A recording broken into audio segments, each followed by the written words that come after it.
Pelas canções, obrigado, Senhor, pelos louvores. É com alegria que nós te louvamos e exaltamos o seu nome.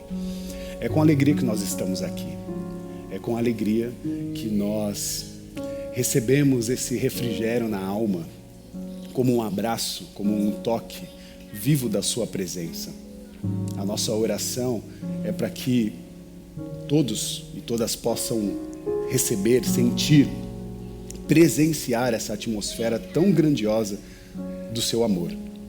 Por isso, assim como o Senhor nos visita aqui nessa manhã, que o Senhor possa visitar todas as casas, todas as famílias, as pessoas que estão chegando ou as pessoas que não conseguiram estar aqui conosco, mas que podem estar recebendo essa mensagem através das plataformas digitais, que essa mensagem chegue a esses corações e que eles possam ser livres nesse momento de qualquer distração, para que seja um lugar seguro, um lugar santo, em que a sua vontade, a sua palavra possa agir de forma viva, real e qualificada, sem que as distrações possam distorcer isso. Livra-nos, Senhor, de todo personalismo, que não seja eu, mas que seja o próprio Espírito falando sobre a vida de cada uma das pessoas. Que não seja eu, mas que seja o próprio Deus falando aos corações. Por isso, Pai, fala conosco nessa noite. E faça, Senhor, com que a sua vontade seja perfeita, viva e agradável no meio de nós. É o nosso primeiro pedido. Agradecidos. Em nome de Jesus. Amém. Amém. Glória a Deus. Mais uma vez, graça, paz e bem da parte do Senhor Jesus Cristo a todos e todas que estão presentes. Você que está em casa, seja muito bem-vindo. Que você possa fazer desse tempo, desse momento, um momento especial de encontro com Deus, de encontro com o Senhor. Que a sua voz, que os seus ouvidos estejam atentos para ouvir a voz de Deus falando à sua consciência. Por isso, consagre esse tempo ao Senhor, em nome de Jesus. Vamos lá. Eu preparei um versículo para a gente pensar no livro do Evangelho de João. Evangelho de João, capítulo 14.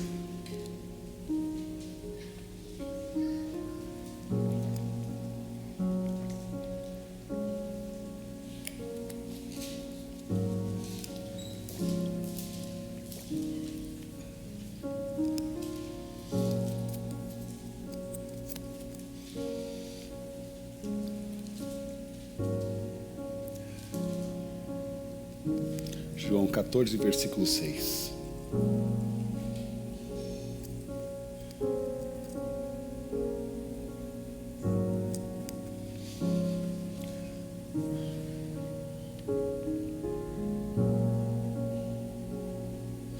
No Evangelho de João, no capítulo 14, no verso 6, nós temos uma das frases muito conhecida por nós cristãos, que é uma fala do próprio Jesus. Jesus disse: eu sou o caminho, a verdade e também a vida. Ninguém chega ao Pai sem mim. Eu sou o caminho, a verdade e a vida. Ninguém chega ao Pai sem mim. Até aí. Obrigado, Jesus. Obrigado pela sua mensagem. Que o Senhor fale aos nossos corações e mentes. Em nome de Jesus. Bom, falo sobre espiritualidade, né? Falo com um desejo de perceber, de tentar compreender a grandeza da espiritualidade que o Senhor nos provoca e quer que nós vivamos. E sempre quando pensamos num movimento como esse, perguntamos para nós mesmos que tipo de espiritualidade nós estamos vivendo. Que tipo de experiência espiritual nós estamos vivendo quando nós estamos, por exemplo, num ajuntamento como esse? Como você se vê conectado com Deus? Como você vê ligado a Deus? Quais são esses moldes? Quando você fala que está conectado a Deus, o que modula essa experiência? são as informações que você percorre para entender-se conectado a Deus? Como isso se dá? E mais do que isso, como é que você identifica Deus dentro dessa experiência? Porque isso também é um fator extremamente importante. Como você identifica Deus? A identificação de Deus é, para nós, também um fator importante. Porque, senão, pode ser que toda a sua performance de busca seja ligada a uma percepção de Deus equivocada a respeito dele. Então, nós precisamos também disso. Quando nós dizemos que somos cristãos, o que é que nós estamos propondo em vida? O que é que nós estamos propondo para a sociedade, para as pessoas que estão ao nosso redor, quando dizemos, eu sou cristão? Porque nós sabemos que essa frase ela pode ser dita em vários ambientes, e ela tem sido dita por várias performances, por várias pessoas. E o que essas pessoas estão dizendo quando elas dizem isso? Mas não quero também pensar o que as pessoas estão colocando dentro dessa frase. Eu quero pensar em nós. O que é que nós estamos propondo em vida quando dizemos que somos cristãos? Tem uma frase muito conhecida que diz assim: diga-me com quem tu andas, que eu te direi quem tu és. Essa é uma frase, um provérbio popular, e que muitas vezes é citado como um texto bíblico, mas não é, né? Diga-me quem tu andas e eu te direi quem és, embora tenha uma verdade. Não é um texto que nós encontramos ao pé da letra, né? Na Bíblia é sagrada, mas provavelmente esse dito popular ele tem tido uma origem nos contextos de alguns versículos bíblicos.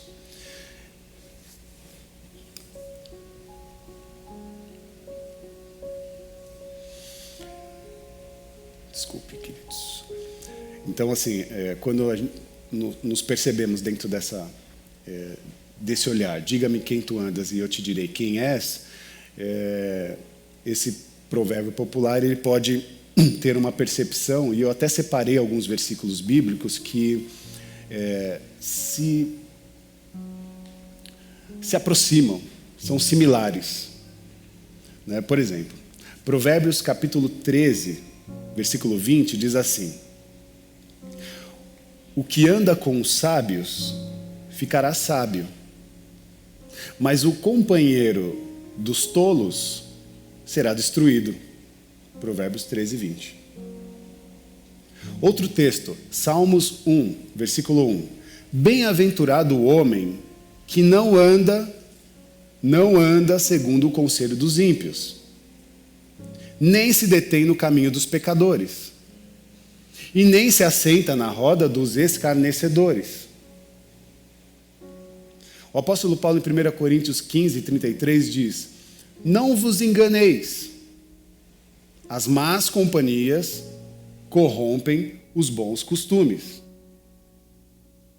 Então, quando lemos, diga-me com quem tu andas e eu te direi quem és, penso eu que está pautada dentro dessas percepções bíblicas que nós acabamos de ler. Dizer essas frases, dizer esses versículos faz sentido e é justo reconhecer, mas isso também precisa de uma certa atualização para os tempos presentes. Por isso eu mudaria aquela frase de uma forma mais atual, dizendo: diga-me quem você segue e eu direi quem você é. Porque a gente já não anda com muita gente, né? E ainda mais em tempos pandêmicos, a gente diminuiu ainda o núcleo de pessoas que a gente anda. Esperamos que os encontros possam ser retomados.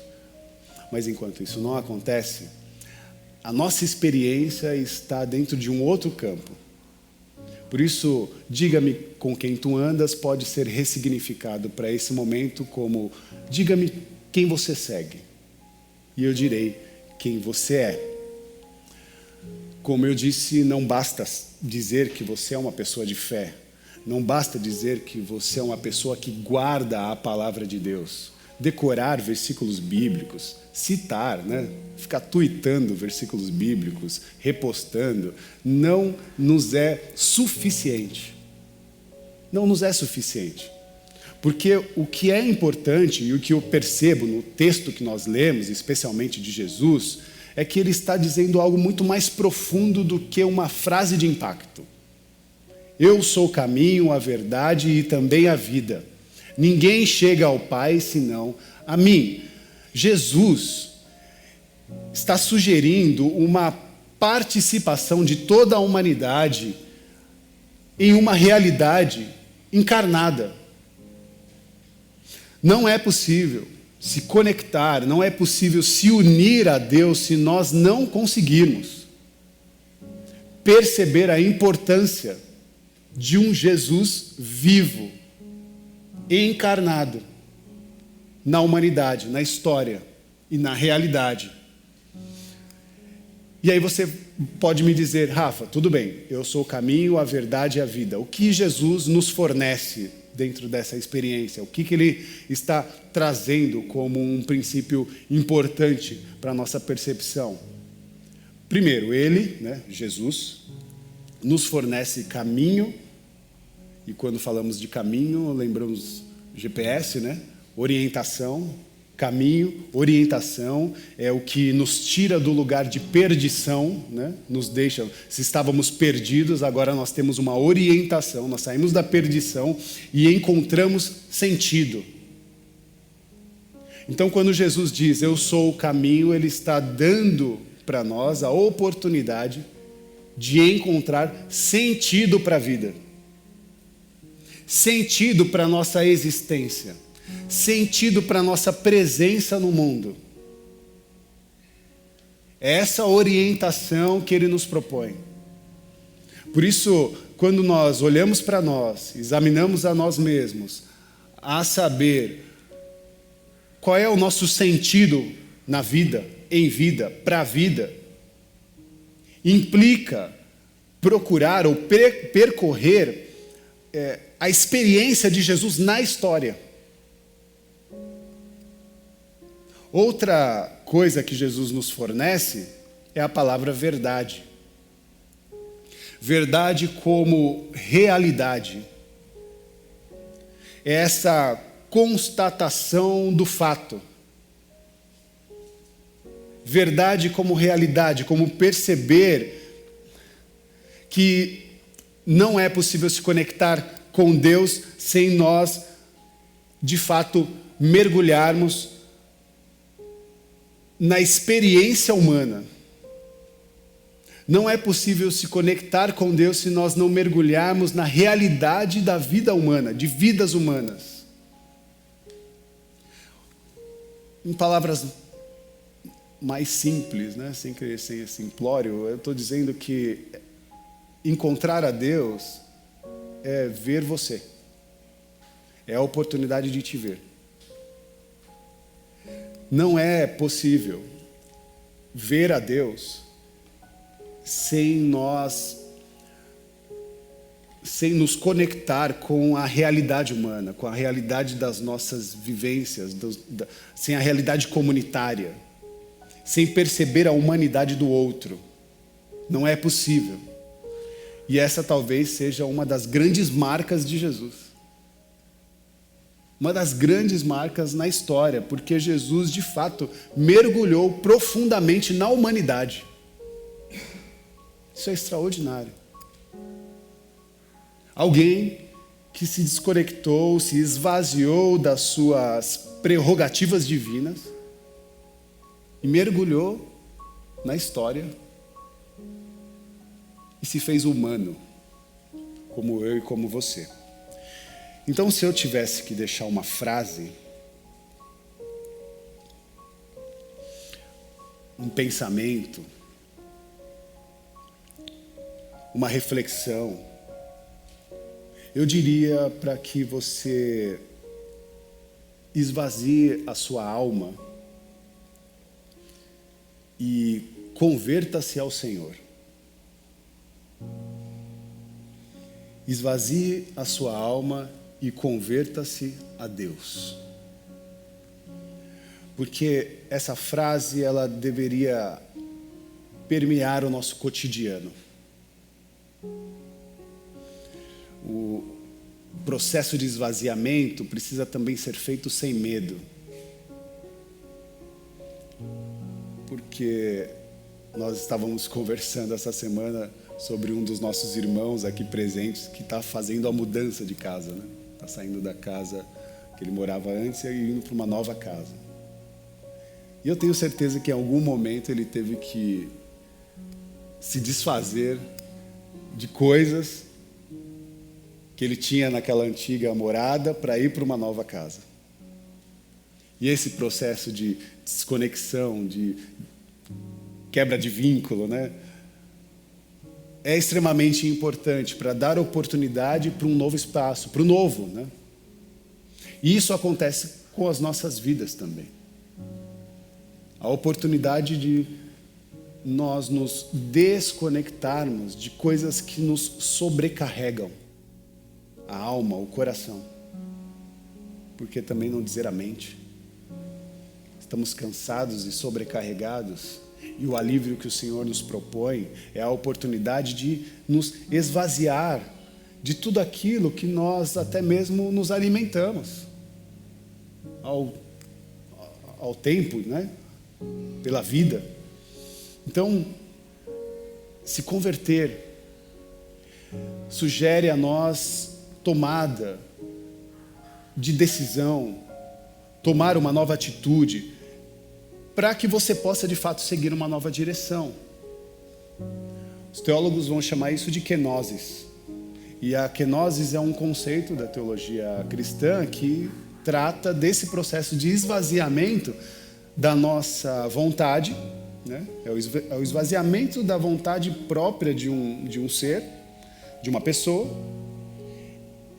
com a aceitação do desejo ou da vontade divina. Então, passar por esse processo de kenosis é uma das minhas sugestões para o dia de hoje. E por que não dizer para o ano? Porque a gente não consegue se esvaziar assim tão rápido, né? A gente vai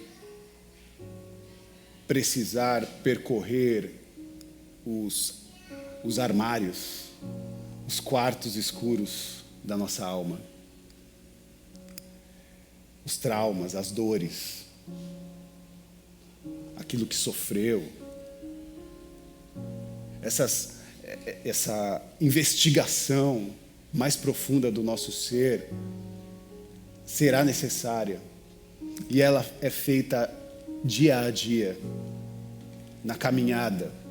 Por isso Jesus disse: eu sou o caminho. Porque eu sei que quando nós percorremos uma análise profunda do nosso ser, nós também corremos o risco de nos perder. Porque quando nos damos de frente, nos deparamos com os nossos traumas, ficamos com medo. E o que eu quero é que você faça isso sem medo, entendendo que o Senhor é o caminho. É Ele quem vai trazer as orientações necessárias para que você possa transcender o dia mau. Então, se esvaziar, aceitar a vontade de Deus em nossas vidas, é o encontro revelado no Novo Testamento, é o encontro de Jesus, é esse esvaziamento do próprio Jesus. E esse exemplo de esvaziamento de Cristo mostra também como uma forma de tirar do nosso coração tudo aquilo que nos prende no mundo, ou com o mundo. Então, não ande distraído, mas fique atento com as coisas que estão acontecendo ao seu redor. E peça a Deus a orientação para o caminho. Peça a Deus para que você aplique no seu cotidiano essa verdade a qual Ele está nos oferecendo. A verdade que está aplicada no cotidiano, em nossa realidade. Ser um homem, uma mulher espiritual de uma forma fake é até fácil. É até fácil. Enganar a realidade, as pessoas. Eu só garanto que você não vai conseguir fazer isso por muito tempo. Mas é até fácil. Tem técnicas estéticas que vão te ajudar a fazer isso, mas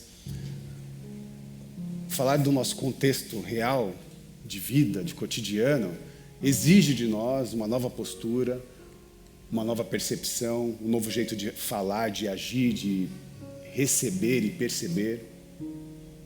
Então, esvazie-se de todos os conteúdos que você recebeu, que te colocaram num lugar de perdição, te colocaram num lugar de não sentido. E outra coisa, se esvazie também de certas percepções que você construiu de Deus.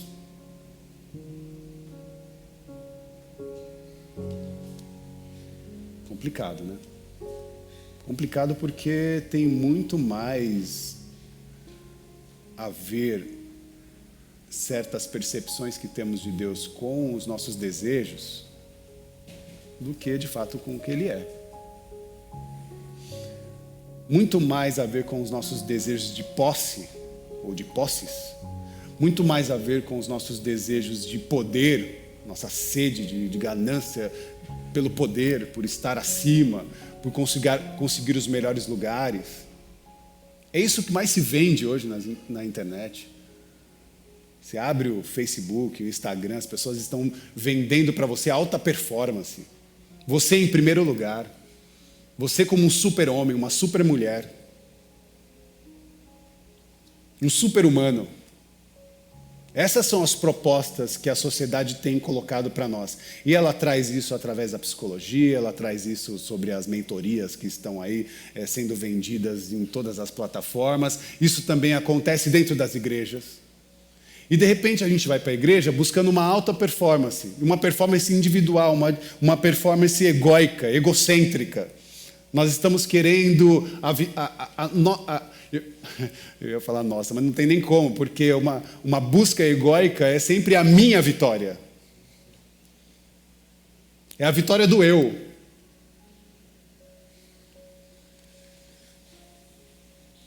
Isso é totalmente diferente do que o próprio Jesus nos propõe. Não é compatível, meus irmãos. Embora existem pessoas, pseudos pastores, que conseguem achar argumentos bíblicos dizendo que Deus veio aqui para potencializar você para ser um milionário.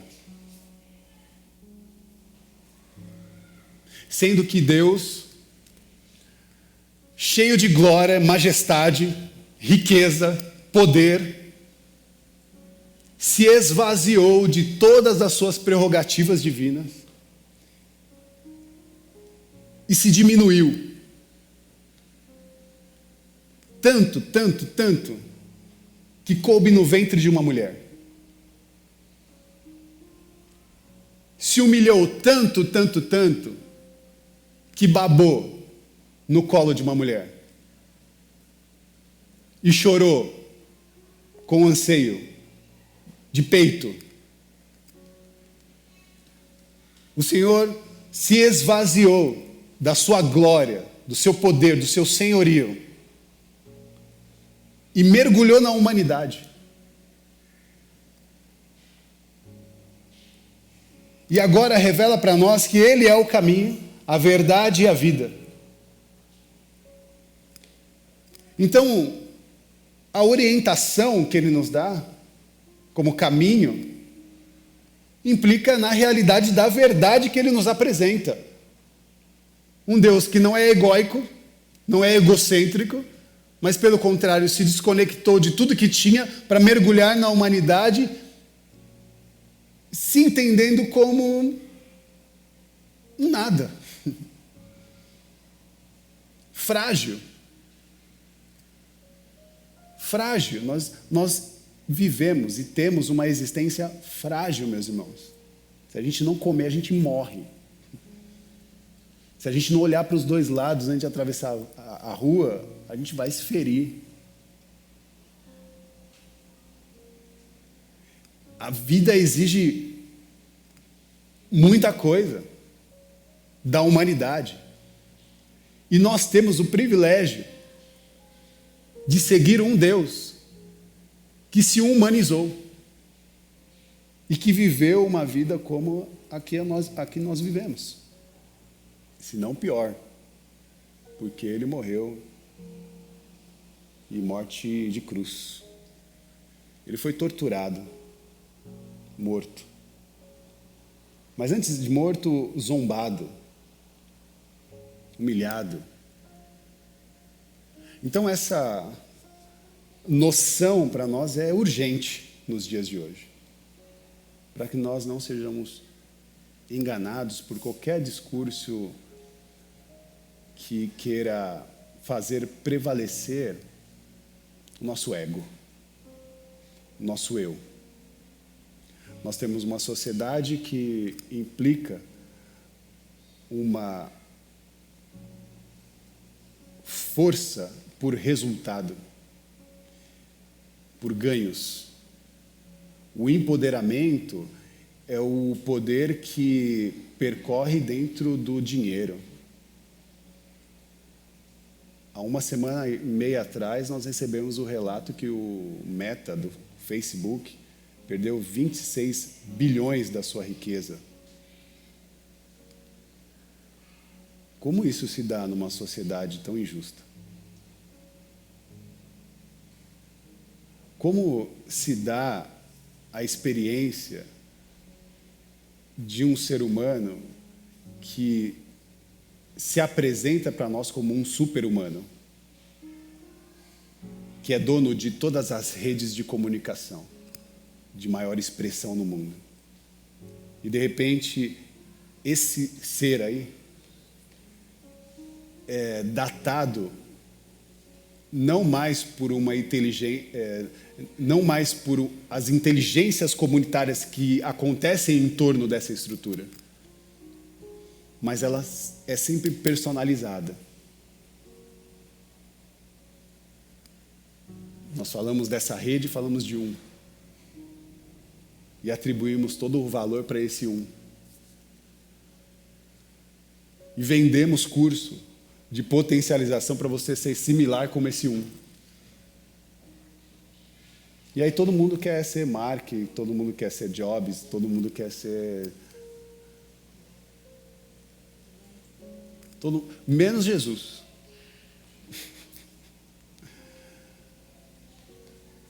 Porque ser como Jesus vai totalmente ao contrário do que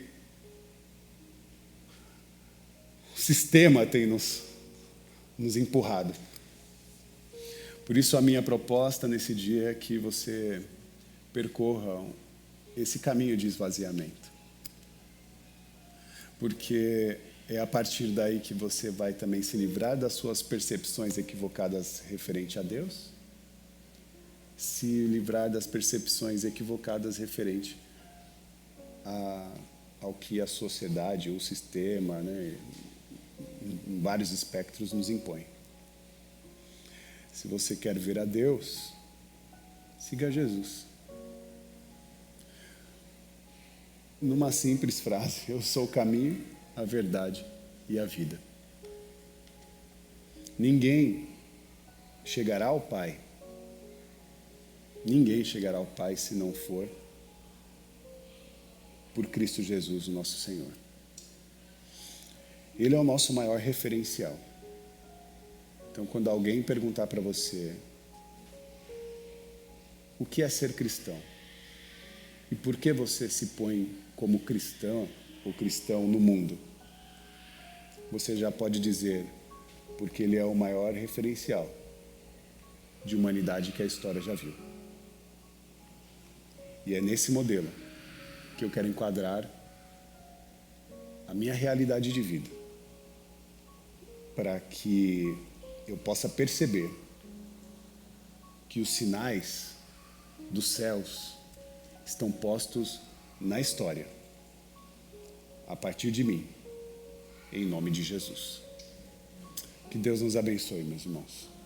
Que você possa levar para o seu cotidiano essa experiência de esvaziamento. Sabe aquilo que você pensou que seria melhor no trato com os seus pais? Pense melhor. Sabe aquilo que você pensou que seria melhor no seu relacionamento com marido, mulher? Pense melhor a respeito da sua postura, da forma como você age, como você se posiciona. A sua postura com os seus filhos e a importância que tem a sua pessoa, né, como pai, como mãe, para que ela seja um referencial de Deus na sociedade. E aí a gente vai percorrer sobre a nossa postura, que pode ser uma mera postura religiosa, né? Você coloca a Bíblia debaixo do braço e fala: eu vou para a igreja todos os domingos e faço as minhas orações, decoro os versículos bíblicos e aleluia. Ou você